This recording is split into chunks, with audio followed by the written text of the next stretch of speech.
Halo, para pendengar yang budiman. Saya Dr. Samuel Hart, seorang ahli gizi, dan saya sangat senang dapat bergabung dengan Anda dalam program hari ini. Topik kita adalah masalah yang sangat umum, terutama bagi para lansia, nokturia. Nokturia tidak hanya mengganggu tidur dan membuat tubuh lelah, tetapi juga bisa menjadi tanda peringatan masalah kesehatan yang lebih serius seperti penyakit ginjal, penyakit kardiovaskular, atau sekadar gaya hidup yang tidak tepat. Hari ini, kita akan membahas penyebabnya, cara meningkatkannya melalui nutrisi dan gaya hidup, serta belajar dari kisah nyata, terutama dari Indonesia di mana program kesehatan masyarakat telah membawa banyak perubahan positif. Mari kita mulai. Bagian 1. Apa itu nokturia? Nokturia, juga dikenal sebagai nokturia dalam dunia kedokteran, adalah kondisi di mana seseorang harus terbangun satu kali atau lebih di malam hari untuk buang air kecil. Menurut penelitian, pada orang berusia di atas 70 tahun, tingkat nokturia berkisar antara 69% hingga 93% pada pria dan sekitar 75% pada wanita. Hal ini tidak hanya mengganggu tidur, tetapi juga sangat memengaruhi kualitas hidup, menyebabkan kelelahan, rasa kantuk di siang hari, dan bahkan meningkatkan risiko depresi akibat kurang tidur yang berkepanjangan. Di Indonesia, negara dengan populasi besar dan proporsi lansia yang terus meningkat, nokturia merupakan masalah umum. Menurut statistik Kementerian Kesehatan Indonesia, sekitar 30% lansia dan paruh baya mengalami kondisi ini, yang memengaruhi kesehatan dan semangat mereka. Misalnya, Ibu Siti, 72 tahun, yang tinggal di Jakarta, pernah bercerita bahwa ia harus bangun 3-4 kali setiap malam untuk buang air kecil. Hal ini membuatnya lelah, sehingga sulit berkonsentrasi pada tugas sehari-hari seperti mengasuh cucu atau berpartisipasi dalam kegiatan komunitas. Setelah berkonsultasi dengan pusat kesehatan setempat, ia menyadari bahwa kebiasaan minum teh kental di malam hari adalah salah satu penyebab utamanya. Bagian 2. Penyebab nokturia. Lalu, mengapa lansia rentan terhadap nokturia? Ada 3 kelompok penyebab utama yang sering disebutkan oleh dokter. Peningkatan produksi urin total di siang hari. Hal ini terjadi ketika tubuh memproduksi terlalu banyak urin, seringkali pada orang yang minum terlalu banyak air, menggunakan diuretik, atau memiliki diabetes yang tidak terkontrol. Misalnya, di Indonesia, banyak lansia memiliki kebiasaan minum air kelapa segar atau minuman ringan berkarbonasi di sore hari untuk menyegarkan diri. Namun, minuman ini dapat merangsang produksi urin, terutama di malam hari. Peningkatan produksi urin di malam hari seiring bertambahnya usia, hormon antidiuretik ADH yang membantu tubuh menahan air di malam hari menurun. Hal ini menyebabkan ginjal memproduksi lebih banyak urin di malam hari, yang menyebabkan nokturia. Sebuah studi di Indonesia menemukan bahwa lansia yang tinggal di daerah pedesaan dengan pola makan tinggi garam dan rendah sayuran sering mengalami kondisi ini akibat ketidakseimbangan elektrolit, kandung kemih lemah, atau berkapasitas rendah. Kandung kemih lansia seringkali memiliki kemampuan yang berkurang untuk menahan air, yang menyebabkan sering buang air kecil, urgensi, atau inkontinensia. Masalah seperti pembesaran prostat pada pria atau otot dasar panggul yang lemah pada wanita merupakan penyebab umum. Faktor gaya hidup juga berperan besar. Minum terlalu banyak air di malam hari. Di Indonesia, banyak orang memiliki kebiasaan minum air sebelum tidur untuk menghindari rasa haus. Tetapi hal ini secara tidak sengaja meningkatkan jumlah urin di malam hari. Minuman perangsang, kopi, teh kental, minuman ringan berkarbonasi, dan alkohol dapat mengiritasi kandung kemih atau meningkatkan produksi urin. Misalnya, di Bali, banyak lansia menikmati minum kopi luwak kopi spesial di sore hari, tetapi tidak menyadari bahwa kafein dalam kopi merupakan faktor penyebab nokturia. Kurang olahraga, terlalu banyak duduk atau kurang bergerak dapat menyebabkan retensi cairan di kaki, terutama pada penderita insufisiensi vena. Saat berbaring di malam hari, cairan ini terdorong ke ginjal, yang menyebabkan nokturia. Kondisi dan pengobatan yang mendasari kondisi seperti gagal jantung, gagal ginjal, atau diabetes, bersama dengan obat-obatan tertentu seperti diuretik, juga berkontribusi terhadap peningkatan nokturia. Bagian 3. Pentingnya intervensi dini. Nokturia bukan sekadar bagian dari penuaan seperti yang diyakini banyak orang secara keliru. Jika dibiarkan, nokturia dapat menyebabkan masalah yang lebih serius seperti kelelahan kronis akibat kurang tidur, peningkatan risiko jatuh saat buang air kecil di malam hari, terutama pada lansia dengan masalah tulang dan sendi. Dampak psikologis. Nokturia yang berkepanjangan dapat menyebabkan lansia merasa minder, cemas, atau bahkan depresi di Indonesia. Program kesehatan masyarakat seperti 7 kebiasaan baik yang diinisiasi oleh Kementerian Pendidikan Dasar dan Menengah Indonesia telah menekankan pentingnya membangun gaya hidup sehat sejak dini, termasuk manajemen tidur dan kesehatan saluran kemih. Misalnya, di Yogyakarta, sekelompok relawan mengadakan lokakarya nutrisi dan olahraga untuk lansia, membantu mengurangi tingkat nokturia di masyarakat melalui perubahan pola makan dan gaya hidup. Bagian 2, nutrisi dan gaya hidup. Untuk membantu mengurangi nokturia, selamat datang kembali di acara ini. Di bagian sebelumnya, kita telah mempelajari lebih lanjut tentang nokturia dan penyebabnya. Sekarang, kita akan membahas bagaimana nutrisi dan gaya hidup dapat menjadi senjata ampuh untuk memperbaiki kondisi ini. Secara khusus, kita akan melihat pelajaran dari Indonesia, di mana masyarakat menerapkan berbagai strategi efektif untuk membantu lansia menjalani hidup yang lebih sehat. Peran nutrisi dalam mengendalikan nokturia. Nutrisi memainkan peran penting dalam mengendalikan nokturia. Pola makan yang sehat tidak hanya membantu mengurangi frekuensi buang air kecil di malam hari, tetapi juga meningkatkan kesehatan Anda secara keseluruhan. Berikut beberapa hal yang perlu diperhatikan. Batasi makanan dan minuman yang merangsang. Kopi dan teh kental mengandung kafein, diuretik kuat yang merangsang kandung kemih dan meningkatkan produksi urin. Di Indonesia, banyak lansia memiliki kebiasaan minum teh hitam atau kopi di sore hari.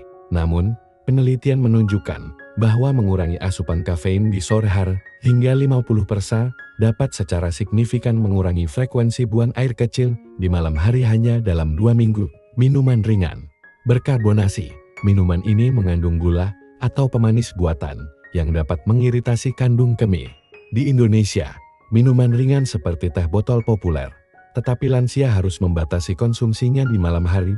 Alkohol menghambat hormon antidiuretik ADH, menyebabkan dehidrasi dan meningkatkan nokturia pada perayaan tradisional. Di Indonesia, bir atau arak beras terkadang dikonsumsi, tetapi lansia harus menghindari minum setelah pukul 18. Jus buah konsentrat. Jus seperti jeruk dan jeruk bali mengandung fruktosa dan asam yang dapat mengiritasi kandung kemih. Sebagai gantinya, pilihlah air putih atau air herbal yang lembut. Kapan sebaiknya minum air putih? Minumlah air putih secara merata sepanjang hari, dengan sekitar 1,5 sampai 2 liter air, tergantung kebutuhan dan kondisi kesehatan Anda. Kurangi asupan air setelah pukul 18 dan hindari minum terlalu banyak dalam 2 jam sebelum tidur.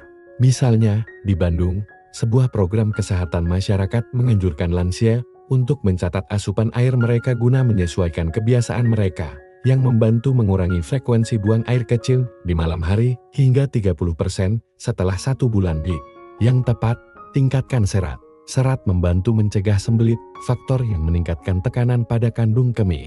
Sayuran hijau seperti kangkung atau kol yang populer di Indonesia adalah pilihan yang baik. Hindari makanan pedas, asam dan manis.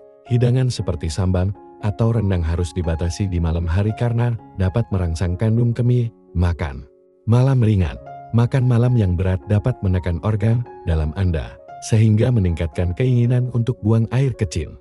Di Indonesia, hidangan seperti nasi goreng atau soto sebaiknya dimakan dalam porsi kecil di malam hari. Ubah gaya hidup Anda untuk mengurangi nokturia. Selain nutrisi, gaya hidup juga berperan penting.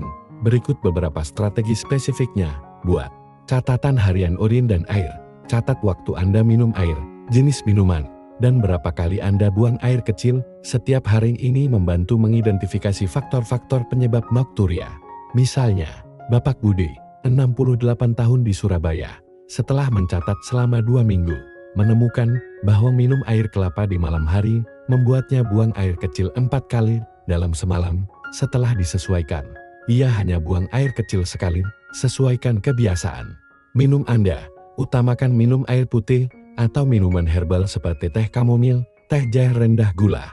Di Indonesia, teh herbal jamu banyak digunakan oleh lansia sebagai pengganti teh kental atau kopi. Batasi asupan air setelah pukul 18 dan jangan minum lebih dari 200 ml dalam 2 jam sebelum tidur.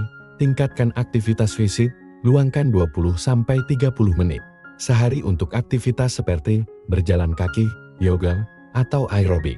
Di Indonesia, olahraga seperti senam sehat sangat populer yang membantu melancarkan sirkulasi darah dan mengurangi retensi cairan di kaki sebelum tidur. Angkat kaki Anda lebih tinggi dari jantung selama 30 menit untuk mengurangi penumpukan cairan. Diginjal di malam hari, latihan Kegel. Latihan Kegel membantu memperkuat otot dasar panggul, meningkatkan kontrol kandung kemih. Cara melakukannya, kontraksikan otot dasar panggul seolah-olah menahan kencing selama 5 detik, lalu rileks, ulangi 10-15 kali sehari. Sebuah program kesehatan di Bali mengajarkan latihan Kegel kepada lansia yang berhasil mengurangi urgensi buang air kecil hingga 40% setelah 6 minggu. Indonesia adalah negara dengan banyak inisiatif komunitas untuk meningkatkan kesehatan lansia. Berikut beberapa contohnya. Program 7 Kebiasaan Baik diinisiasi oleh Kementerian Pendidikan Indonesia. Program ini mendorong masyarakat untuk mengembangkan kebiasaan sehat, termasuk manajemen tidur dan nutrisi. Di Jakarta, pusat-pusat komunitas telah menyelenggarakan lokakarya tentang minuman yang baik untuk tidur yang membantu lansia mengidentifikasi minuman yang harus dihindari. Inisiatif nutrisi Yogyakarta, sebuah proyek yang dijalankan oleh LSM lokal telah mengajarkan lansia cara menyiapkan hidangan tinggi serat dan rendah garam, seperti sayur lodeh atau pepes ikan, untuk mendukung kesehatan saluran kemih. Bintang latihan komunitas di Bandung. Kelompok senam lansia olahraga untuk lansia diadakan setiap minggu, menggabungkan yoga dan latihan pernapasan yang membantu meningkatkan sirkulasi dan mengurangi nokturia. Bagian 3. Aksi dan visi komunitas kita telah melalui perjalanan memahami penyebab dan cara mengatasi nokturia melalui nutrisi dan gaya hidup. Di bagian terakhir ini, kita akan membahas strategi praktis spesifik, bukti ilmiah, dan bagaimana organisasi nirlaba dapat menyebarkan perubahan positif ini, terutama dengan pembelajaran dari Indonesia. Mari kita lanjutkan. 1. Strategi praktik harian untuk mengurangi nokturia. Anda dapat segera menerapkan strategi berikut. Buat jadwal minum air, minumlah 6-8 gelas air sekitar 1,52 liter yang dibagi sepanjang hari. Misalnya, minum 2 gelas di pagi hari, 3 gelas di siang hari, dan 1-2 gelas di sore hari. Setelah pukul 18, minumlah sedikit-sedikit jika haus. Latihan Kegel dan latihan ringan. Selain latihan Kegel, latihan seperti yoga atau tai chi sangat bermanfaat. Di Indonesia, Tai Chi direkomendasikan oleh Pusat Pengendalian dan Pencegahan Penyakit CDC karena kemampuannya untuk meningkatkan keseimbangan dan mengurangi nokturia. Ciptakan kebiasaan buang air kecil sesuai jadwal, alih-alih menunggu hingga Anda merasa ingin buang air kecil. Buang air kecillah setiap 2-3 jam di siang hari untuk melatih kandung kemih Anda. Ini membantu mengurangi tekanan kandung kemih di malam hari. Tingkatkan lingkungan tidur Anda. Jaga agar kamar tidur Anda gelap, tenang, dan sejuk. Hindari menggunakan ponsel atau menonton TV sebelum tidur, agar otak Anda rileks dan melatonin hormon tidur dilepaskan tepat waktu. Studi ilmiah telah membuktikan efektivitas penyesuaian gaya hidup. Sebuah studi di Singapura menunjukkan bahwa lansia yang mengurangi asupan kafein di sore hari sebesar 50% dapat mengurangi jumlah nokturia dari 3 menjadi 1 hanya dalam 2 minggu. Membatasi asupan cairan 2 jam sebelum tidur meningkatkan kualitas tidur sebesar 60% pada orang di atas 65 tahun. Di Indonesia, sebuah uji coba di Surabaya menemukan bahwa menggabungkan nutrisi meningkatkan serat, mengurangi garam dan olahraga berjalan kaki 30 menit per hari mengurangi nokturia pada 70% peserta. Setelah 1 bulan, kisah sukses Ibu Aisyah, 70 tahun, dari Medan. Dulu buang air kecil 5 kali per malam. Setelah mengikuti program gizi komunitas, beliau mengurangi konsumsi minuman ringan berkarbonasi dan menggantinya dengan air putih dan teh jamu tanpa gula. Beliau juga mulai melakukan yoga selama 20 menit per hari. Setelah 3 minggu, beliau hanya buang air kecil sekali per malam, tidur lebih nyenyak, dan merasa lebih optimis. Untuk menyebarkan perubahan ini, lembaga nirlaba dapat mengadakan lokakarya komunitas serupa dengan di Jakarta. Adakan sesi komunikasi minuman tidur nyenyak di puskesmas atau pusat kebudayaan, mendistribusikan materi, membuat selebaran atau poster berisi tips sederhana seperti 5 minuman yang harus dihindari sebelum tidur, atau latihan Kegel untuk lansia, Melatih relawan. Di Indonesia, relawan dapat dilatih untuk membantu lansia membuat catatan harian buang air kecil dan memberikan saran gizi yang dipersonalisasi, mengintegrasikan ke dalam program yang lebih besar, mengintegrasikan edukasi nokturia ke dalam inisiatif seperti 7 kebiasaan baik untuk menjangkau lebih banyak orang. Pendengar yang terhormat, mulailah hari ini.